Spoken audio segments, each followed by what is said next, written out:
Solène Niederkorn vous propose FinScale, un éclairage sur l'innovation dans le monde de la finance, de la banque et de l'assurance.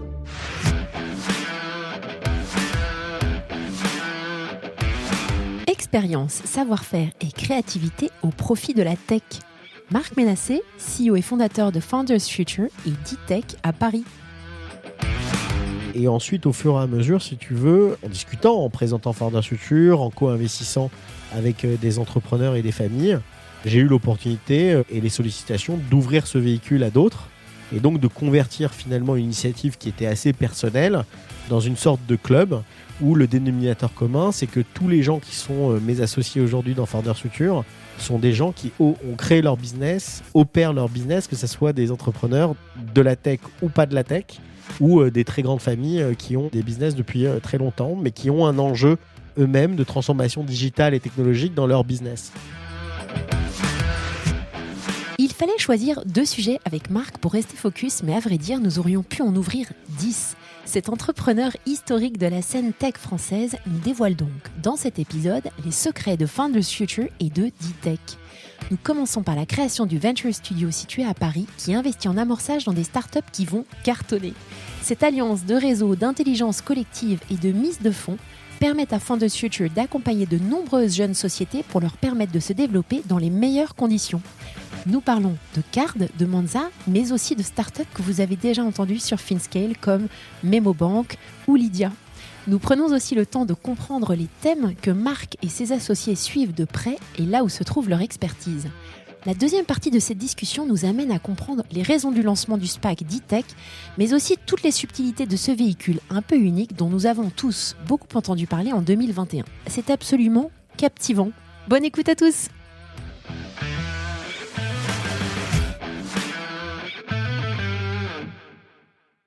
Bonjour à tous, bonjour Marc. Bonjour. Merci de m'accueillir chez Founders Futures pour faire cet enregistrement donc in real life, enfin. Est-ce que je peux te demander, s'il te plaît, de te présenter à nos auditeurs ? Ouais, très rapidement. Écoute, moi, je suis entrepreneur dans la tech depuis maintenant un peu plus d'une quinzaine d'années. J'ai monté plusieurs entreprises. La dernière entreprise que j'ai créée, c'est une entreprise qui s'appelle Épicerie avec un Y qui livre les commerces de bouche de proximité que j'ai cédé au groupe La Poste en août dernier. Voilà, et un de mes associés continue. Et puis en parallèle de ça, j'ai commencé à investir il y a maintenant 15 ans en tant que business angel. Et en 2018, j'ai décidé de créer Founders Future pour finalement professionnaliser la démarche que j'avais en tant que business angel en créant donc un fonds d'investissement qui a vocation vraiment à faire de l'amorçage et à allier bien sûr le capital à l'investissement humain et l'accompagnement opérationnel dans toutes les jeunes entreprises et surtout les superbes équipes qu'on back au quotidien.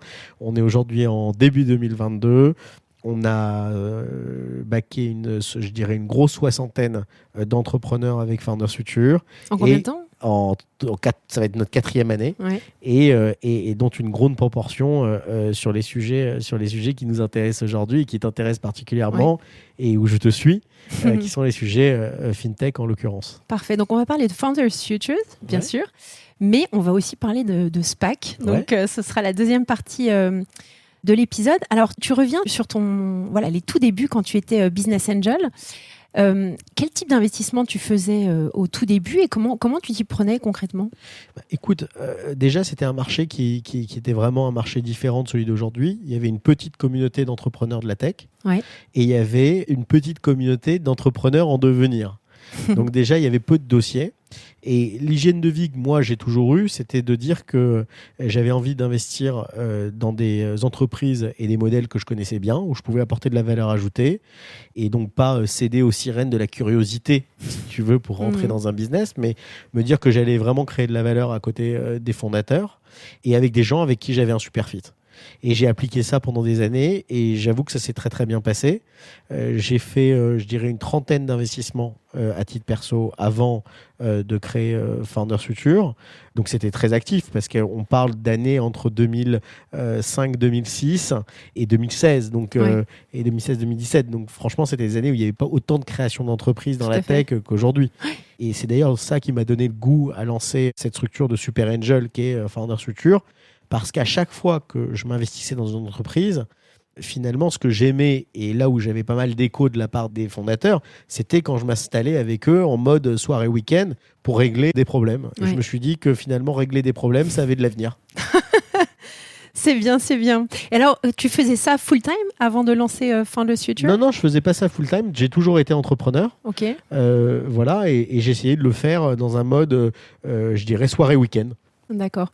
Alors, quand tu as décidé de lancer Founders Futures, je veux dire, tu es parti sur quoi ? Tu as lancé tout de suite un véhicule, tu as créé un véhicule d'investissement. Comment ça s'est passé ? Alors, ça s'est passé qu'au début, c'était un véhicule qui m'appartenait, donc dans lequel j'avais investi mon propre argent avec une petite équipe. D'accord. Et ensuite, au fur et à mesure, si tu veux, en discutant, en présentant Founders Future, en co-investissant avec des entrepreneurs et des familles, j'ai eu l'opportunité et les sollicitations d'ouvrir ce véhicule à d'autres et donc de convertir finalement une initiative qui était assez personnelle dans une sorte de club où le dénominateur commun, c'est que tous les gens qui sont mes associés aujourd'hui dans Founders Future sont des gens qui ont créé leur business, opèrent leur business, que ce soit des entrepreneurs de la tech ou pas de la tech, ou des très grandes familles qui ont des business depuis très longtemps, mais qui ont un enjeu eux-mêmes de transformation digitale et technologique dans leur business. D'accord. Et très peu d'institutionnels, parce que c'est pas notre modèle. Nous, ce qu'on aime, c'est vraiment activer le réseau et activer l'intelligence collective au profit, si tu veux, des entreprises dans lesquelles on investit. Et je crois que c'est aujourd'hui notre marque de fabrique. Et alors, quel type, parce que tu parlais d'accompagnement soirée week-end, c'est quoi ? C'est activer son réseau, c'est apporter une expertise particulière sur une verticale. C'est quoi comme... Tu peux nous donner peut-être des exemples ? Bien sûr. Alors, le soir et week-end, c'était avant. Maintenant, c'est la journée, le soir et le week-end. Donc, et les vacances, et la nuit. Ouais, bah oui, parce que c'est quand même un domaine qui est absolument passionnant et on vit des aventures qui sont très exaltantes, si tu veux, voilà, qui peuvent être difficiles parce qu'une entreprise, elle peut avoir toute la bonne volonté, les entrepreneurs peuvent avoir toute la bonne volonté. Rencontrer son public, c'est quelque chose de compliqué. Et donc la première chose qu'on apporte, c'est une vraie stratégie produit et de product market fit, si tu veux, et sur le fait d'essayer d'accompagner les entrepreneurs dans le fait de rencontrer leur public.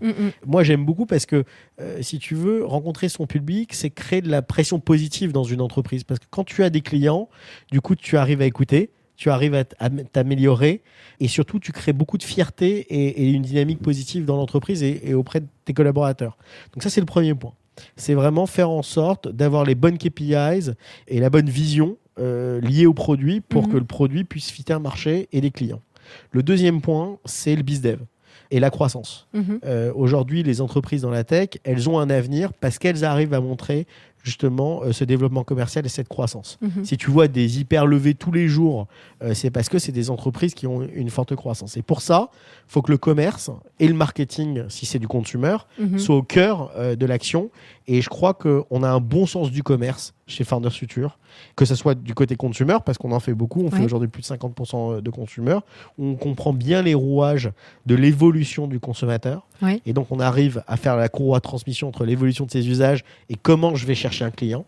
Et en B2B, des choses aussi importantes que l'élaboration des pitch decks avec nos associés, l'élaboration de toute la mise en place d'un outil de CRM, d'une stratégie de prospection, d'une stratégie de pricing. Donc ça, c'est vraiment du concret du quotidien. Et le dernier point sur lequel on s'attelle énormément, c'est le talent. Et c'est finalement le plus important, puisqu'on parle des femmes et des hommes, si tu veux, qui créent les success stories dont on parle tous les jours. Et donc ça en fait de la chasse de tête. On aide nos associés à créer leur marque employeur et donc à créer une sorte de halo pour justement, dans leur environnement, attirer les meilleurs. Voilà, si je devais résumer notre action. Parfait. Et alors, quand tu parles de l'action, c'est des personnes qui travaillent au sein de Founders Futures, mais également au sein des LPs, alors, exactement. Des investisseurs. Alors, il y a 3 niveaux. Il y a, je dirais, une communauté. Il y a d'abord, bien sûr, l'équipe. Tu as parfaitement raison. On est aujourd'hui une dizaine de personnes avec des profils qui vont du junior à des gens qui ont eu des expériences opérationnelles et on se met tous à disposition et on sort vraiment, on essaye de mettre à contribution le meilleur de nous, y compris d'ailleurs sur des gens qui sont des fonctions support. Tu vois, je pense notamment à Sophie chez nous qui est Head of Legal, à Alfredo qui est sur la partie financière, qui se met à disposition des entreprises pour les accompagner sur leur quotidien de structuration et de sujets juridiques, etc. Et puis tout le reste. Ensuite, il y a un deuxième étage qui est tout notre réseau sur le marché, de freelancers sur tous les sujets, parce que dès qu'on ne sait pas, on sait activer ce réseau pour le mettre à contribution de l'entreprise. Et le dernier point, c'est en effet l'ensemble des associés de Founders Future, des LP, qui nous permettent d'avoir accès à des réponses, peuvent être des réponses industrielles, sur des sujets de réseau, d'accès, etc., et qu'on aime beaucoup mettre à contribution. Et alors, quand vous détectez des boîtes, comment ça se passe pour aller détecter ces boîtes dans lesquelles vous croyez fortement ? Est-ce que c'est des entrepreneurs qui viennent vers toi, vers ce réseau-là ? Comment ça se passe ? Bon, déjà, on a beaucoup, comme je le disais, d'hygiène de vie dans ce qu'on sait faire. Et donc, par définition, il y a plein de choses qu'on ne sait pas faire. Et donc, dès le début, on essaye d'avoir une sorte de tamis qui soit assez pointu et qui dise, voilà, nous, ce qu'on sait faire en termes de modèle, c'est tout ce qui est marketplace et plateforme, le SaaS et les marques qui vendent aux consommateurs directs, donc les fameuses marques direct to consumer. Et ensuite, il y a 5 transitions qui nous intéressent, qui sont en premier lieu le futur de la banque assurance, sur lequel on a énormément de credentials, on reviendra dessus, et qui a un métier régulé, qui a un métier compliqué, avec beaucoup de barrières à l'entrée et qu'on apprécie beaucoup. Deuxièmement, l'alimentaire. Alors ça n'a rien à voir, c'est juste que le passé entrepreneurial fait qu'on a été très dominant là-dessus et qu'on a fait beaucoup de choses et que donc on a une action qui est forte là-dessus. Ensuite, le futur du travail, et le futur de la santé et du bien-être, et en filigrane, quand même de plus en plus, de financer des entreprises et d'accompagner des entrepreneurs qui ont compris que monter une entreprise en 2021-2022, il faut le faire avec un modèle d'operating qui soit beaucoup plus respectueux que ses peers. Donc on appelle ça de l'impact, on appelle ça de l'ESG, on appelle ça comme on veut, mais en tout cas, nous, on a cette conviction que notre argent, qui est un argent entrepreneurial, on doit le flécher vers les modèles où le drive entrepreneurial va créer des modèles plus respectueux. Et donc ça, c'est en transverse. Et forcément, tu adresses des modèles dans l'économie circulaire, dans l'alimentaire, sur des modèles de production, sur la mobilité, avec toutes les mobilités douces. Et on le fait à travers une enveloppe qui s'appelle Founders Future Good, dont on est extrêmement fiers et qui est emmenée par Maxime et Sarah chez nous. Et qui se développe hyper bien. Donc ensuite, une fois qu'on a dit ça, on a une personne en charge du deal flow. Ce deal flow, il vient de 3 manières. Des gens qui me contactent parce qu'ils savent que je suis business angel. Et voilà, donc ça, c'est une référence. Et je suis référent et donc les gens m'appellent. Une deuxième voie qui est avec tous les co-investisseurs avec qui on co-investit, les partenaires. Donc je pense bien sûr à plein de business angels européens, français et européens, mais je pense aussi à des accélérateurs, des incubateurs et des co-investisseurs. Et en dernier lieu, et je crois ça qui nous caractérise énormément, c'est qu'on a des convictions qui sont fortes chez Founders Future sur des thématiques. Et donc, à ce moment-là, on décroche nos téléphones à travers LinkedIn, à travers un tas de moyens pour aller au contact des entrepreneurs, les rencontrer et écouter leur vision et absorber leur vision pour voir s'il y a un fit ou pas. Voilà. Parfait. Et alors, les relations que vous entretenez avec d'autres startup studios, je pense à Logic Founders parce que Camille Thian est venue parler sur FinScale, mais il y en a plein d'autres. On a des relations avec l'ensemble des acteurs, on va dire, de la French Tech ou plus loin, et que ce soit des studios, que ce soit des fonds. Et donc, on aime beaucoup co-investir et on aime beaucoup mettre de l'intelligence collective. Et c'est vrai que ce qui est super avec des studios, c'est que généralement, ils sont assez verticaux. Et donc, ils ont un savoir-faire lié à une industrie qui vraiment, à chaque fois, s'avère être très complémentaire de nous et en même temps apporter le meilleur pour l'entrepreneur, parce qu'à la fin de la foire, c'est ce qui compte, quoi. Tout à fait. Alors, on parlait de la FinTech. Comme tu le sais, ce podcast, c'est un podcast qui est focalisé sur principalement la FinTech. Alors, c'est vrai qu'il y a beaucoup de sociétés dans lesquelles tu as investi, enfin, Founders Future a investi comme October, Alma, Memobank, etc. Il y en a dont on n'a pas encore parlé. J'aimerais du coup que tu nous en parles un petit peu. Oui, bien sûr. Non, mais déjà, la FinTech, donc, tu viens de le citer. Donc, mon premier investissement en FinTech, il ne date pas d'hier, puisque j'avais cofondé fin des années 2000, une entreprise qui s'appelait Credity avec un de mes très bons amis, Laurent Catoni, que je salue, qui était un comparateur dans le crédit et qui avait été revendu à l'époque à Blackfin. Et donc, c'est comme ça qu'on avait goûté, on va dire, aux prémices de ce qui touchait à la fintech. C'était en quelle année, ça ? Écoute, c'était fin des années 2000, donc c'était entre 2005 et 2010. D'accord. Ok. Et ensuite, et donc il n'y avait pas beaucoup d'entreprises, si tu veux, qui se créaient dans la fintech. Il y avait énormément d'entreprises dans le registre financier à l'époque qui étaient beaucoup d'intermédiaires.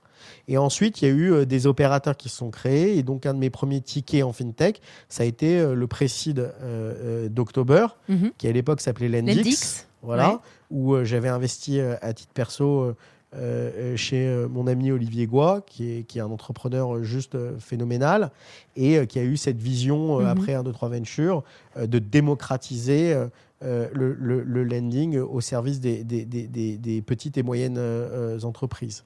Et puis donc ça a ouvert pas mal de portes.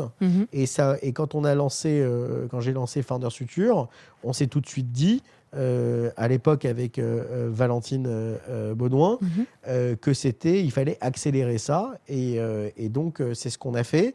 Et donc j'ai développé des relations plutôt sur la partie consumer avec des entreprises que tu as citées. Donc je pense à Lydia qui est dans notre portefeuille, je pense à Card qui est la néobanque des jeunes, je pense à Memobank, je pense à Mansa qui fait du crédit pour les indépendants et les petites entreprises, et à Binext en Espagne, qui est une néobanque espagnole, et donc de plus en plus à s'ouvrir vers des modèles qui sont peut-être des modèles maintenant qui sont de plus en plus, d'une part, disruptifs, qui vont chercher deux choses. Beaucoup, le fait de disrupter le prêt, et le crédit.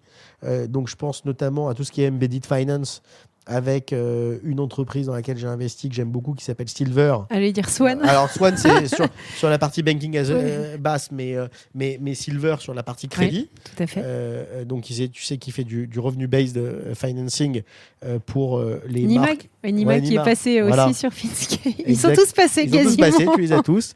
Donc Nima qui est un entrepreneur remarquable et qui finance et qui accompagne et qui devient une référence dans l'accompagnement de SaaS et de marques direct au consumer sur leur financement. Oui. Voilà. Donc ça, c'est vraiment quelque chose qui nous intéresse beaucoup parce qu'on pense que, et ça c'est une conviction forte, que le crédit, et en particulier la finance, dans un business qui est régulé, est tentaculaire et s'intègre de plus en plus dans des verticales métiers. Et le deuxième point qui nous intéresse beaucoup, où moi j'ai commencé plutôt à titre perso et maintenant c'est en train de rentrer dans Founders Future, c'est l'aspect plutôt crypto, blockchain, voilà, blockchain et aussi tout ce qui tourne autour des actifs digitaux.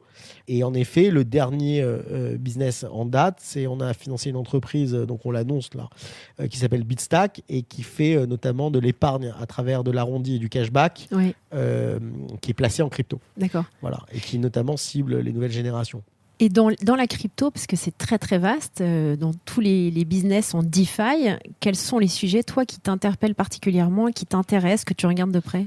Ce qui m'intéresse, c'est les business qui ont vraiment des fondamentaux.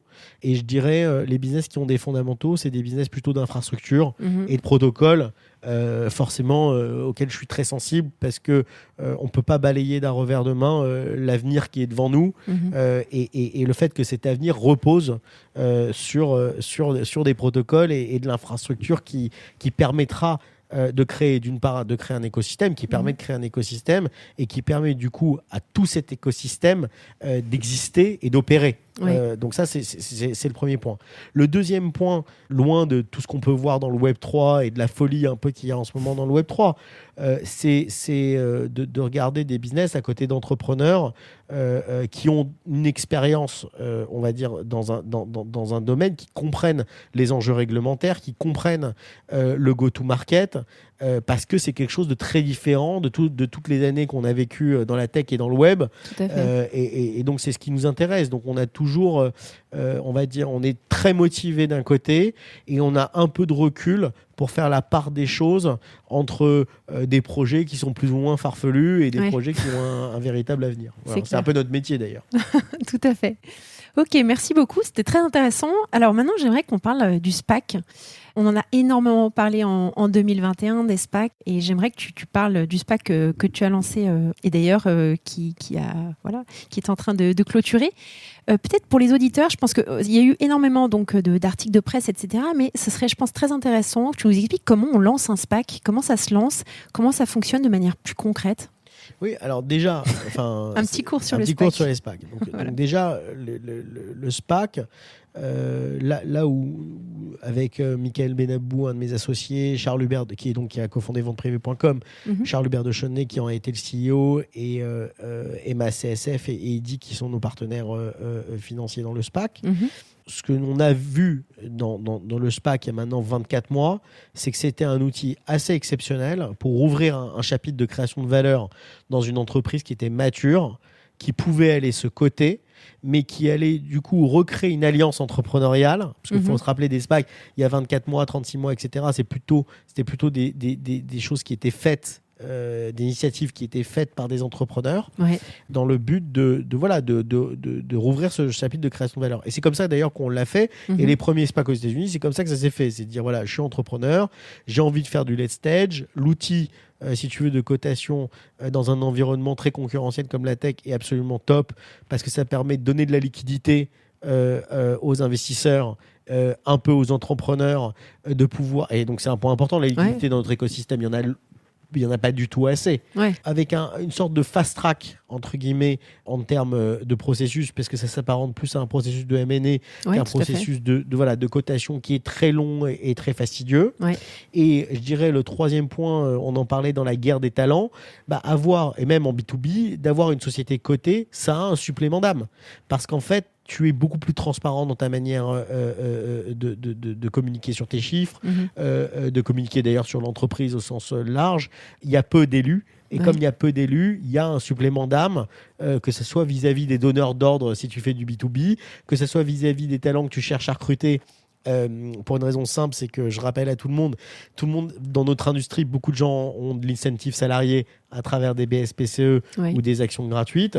Demain, tu es dans une boîte non cotée, tu vas voir ton banquier et tu viens de là, tu sais, il aura tendance à pas pouvoir mettre un prix sur du non coté et donc il va te dire plutôt reviens me voir quand tu auras vendu tes BSPCE et que la boîte aura de la liquidité. Alors que demain, tu vas le voir avec des actions gratuites d'une entreprise cotée, il sait parfaitement assesser de la valeur de ton plan de stock et donc, par exemple, de te nantir ton plan de stock, de te prêter de l'argent pour que tu achètes un appartement. Et donc, ça a une valeur assez incroyable.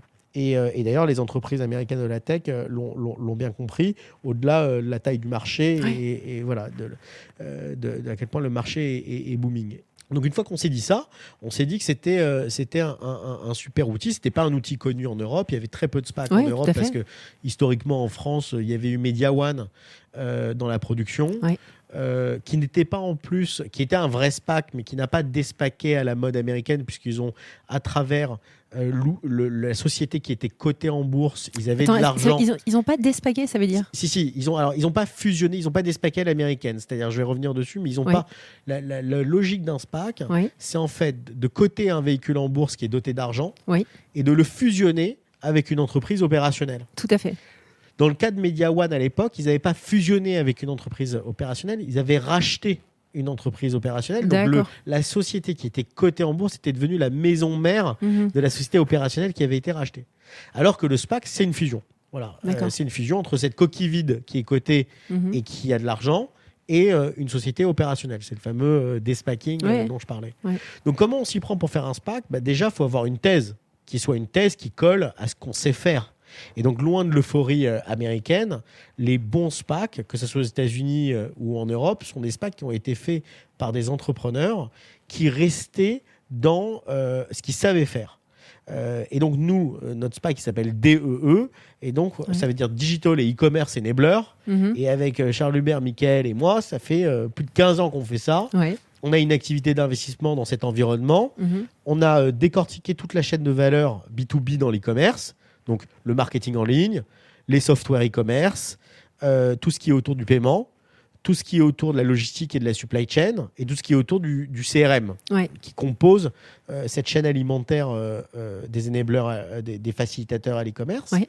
Et donc, on a pitché des investisseurs sur le fait qu'on allait, à travers notre réseau, à travers notre savoir-faire en termes de due diligence, partir sur le marché une fois qu'on aurait l'argent pour faire un deal et fusionner avec une entreprise du marché en Europe. Il y en a plein qui ont investi dans les 165 millions d'euros qu'on a levés, au-delà des 40 millions d'euros qui ont été mis par nous, sponsors. Il y a 125 millions d'euros qui viennent d'actionnaires tierces, qui sont des familles, des hedge funds et des fonds long only, investisseurs en equity classique. D'accord.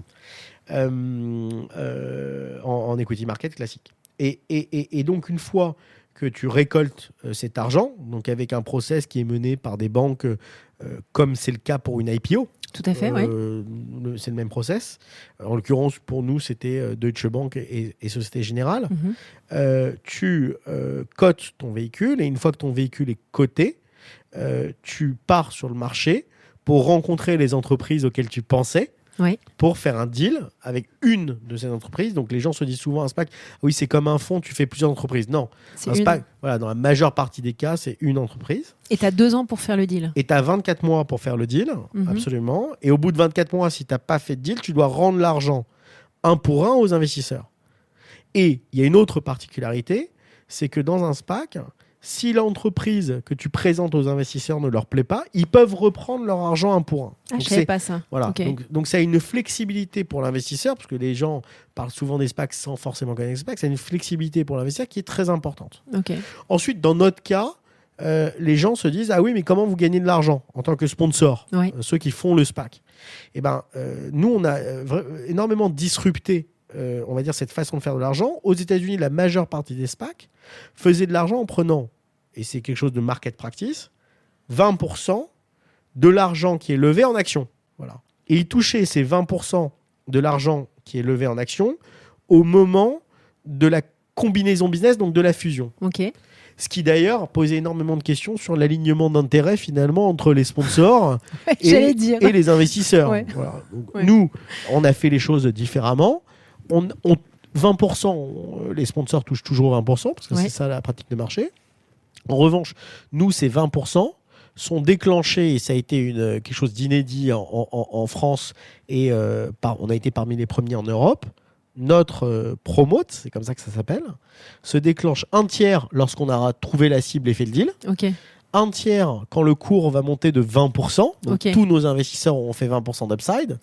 Et un troisième tiers quand le cours va monter de 40%. Donc on aura touché nos fameux 20% quand tous nos investisseurs auront fait 40% de plus-value sur leurs actions du début. Donc tu réalignes un peu là quand même. Tu réalignes beaucoup. Voilà. Donc si tu mixes ça en plus à l'argent que nous on investit dans le book à titre personnel, c'est un super alignement d'intérêt. Donc voilà, donc tu pars sur la route pour chercher ta cible et là tu rentres en discussion avec des entreprises qui ont un projet. Et attends, du coup c'est ta banque, c'est Deutsche et SocGen qui t'identifient les targets. Comment ça se passe? Alors non, c'est pas leur travail. Leur travail c'est vraiment un travail de placement et de structuration de l'IPO.